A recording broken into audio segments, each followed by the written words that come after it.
Hello guys, rhythm law में आपका स्वागत है। गाइस, जैसा कि आप जानते हैं, महामारी रोग संशोधन अध्यादेश 2020 लाया गया है। इसी की में के लिए पीएम मोदी जी ने अपने ट्वीट में कहा है कि यह अध्यादेश प्रत्येक और हर स्वास्थ्य सेवा कार्यकर्ता की रक्षा करने की हमारी प्रतिबद्धता को दर्शाता है, जो कोविड-19 से बहादुरी से जूझ रहे हैं। यह हमारे पेशेवरों की सुरक्षा सुनिश्चित करेगा। उनकी सुरक्षा पर कोई समझौता नहीं हो सकता है। गाइस, स्वास्थ्य सेवा कार्यकर्ताओं की सुरक्षा के लिए कोई समझौता नहीं किया जा सकता है, इसीलिए ये अध्यादेश लाया गया है।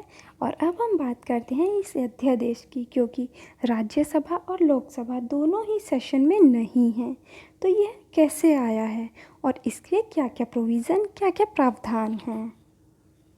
फ्रेंड्स, ये ordinance the epidemic diseases act 1897 में अमेंडमेंट करके लाया गया है। यह एक अमेंडमेंट है, the epidemic diseases amendment ordinance 2020। अब ये लाया कैसे गया है?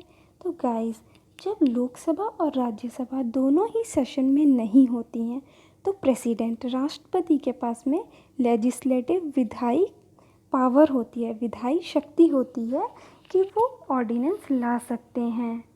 माननीय राष्ट्रपति जी ने अपनी विधायी शक्ति का यूज़ करते हुए, प्रयोग करते हुए यह अध्यादेश प्रख्यापित किया है। अब इस अध्यादेश में क्या क्या है? तो गाइस, ये हेल्थ केयर कोरोना वॉरियर्स के लिए है, जो इस कोरोना से लड़ रहे हैं, फाइट कर रहे हैं, उनकी सेफ्टी के लिए है।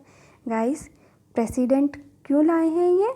क्योंकि राज्यसभा और लोकसभा दोनों नहीं है सेशन में, तभी ऑर्डिनेंस प्रेसिडेंट लाते हैं। और ये हेल्थ केयर्स कोरोना वॉरियर्स की सेफ्टी के लिए, उनके प्रोटेक्शन के लिए बहुत ज़रूरी था। तो under article 123 of Indian constitution. और कैसे लाए हैं? लेजिस्लेटिव पावर का, अपनी विधायी शक्तियों का प्रयोग करते हुए। अब हम बात करते हैं इसके क्या क्या प्रावधान आए हैं। गाइस, अगर ऐसा कोई भी एक्ट जो हिंसा कारित करता है हेल्थ केयर सर्विस के अगेंस्ट, तो वो सारे ऑफेंसेस कॉग्निजेबल होंगे और नॉन बेलेबल होंगे, मीन्स संज्ञेय और गैर जमानती होंगे। मीन्स आपको जमानत नहीं मिलेगी। जब जमानत नहीं मिलेगी तो उसके लिए पनिशमेंट भी होगा। ऐसा कोई भी एक्ट जो हिंसा कारित करता है, उसे पनिश किया जाएगा with imprisonment for a term for 3 months to 5 years। 3 महीने से लेकर 5 साल तक की सज़ा हो सकती है और साथ में फ़ाइन भी होगा, जो 50,000 से 2 लाख तक हो सकता है। तो अगर ऐसा कोई भी वायलेंस का एक्ट होता है, तो उसके लिए 3 महीने से 5 साल तक की सज़ा और फ़ाइन भी होगा, जुर्माना 50,000 से 2 लाख तक का। और अगर ये इसमें कंडीशन भी दी गई है, अगर ग्रीवियस हर्ट भी होती है, गाइस, 6 महीने से 7 साल तक की सज़ा दी जा सकती है और फाइन भी होगा 1 लाख से 5 लाख तक का।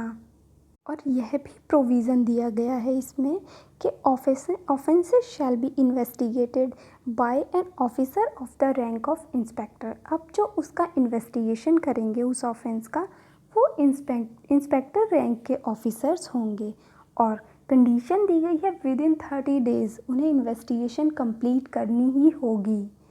जो ट्रायल चल रहा होगा और उसका जजमेंट विद इन 1 ईयर दिया जाएगा जब तक। लेकिन इसमें एक कंडीशन है, unless extend by court in writing. अगर कोर्ट एक्सटेंड करता है 1 ईयर को, तो उसे राइटिंग में देना होगा। गाइस, ये है the epidemic diseases amendment ordinance 2020। Guys, be safe at your home, don't go outside, stay at your home. इससे रिलेटेड अगर आपका कोई भी क्वेरी है, तो गाइस आप कमेंट कर सकते हैं। And please like, comment, share and subscribe also. Thank you guys, bye bye.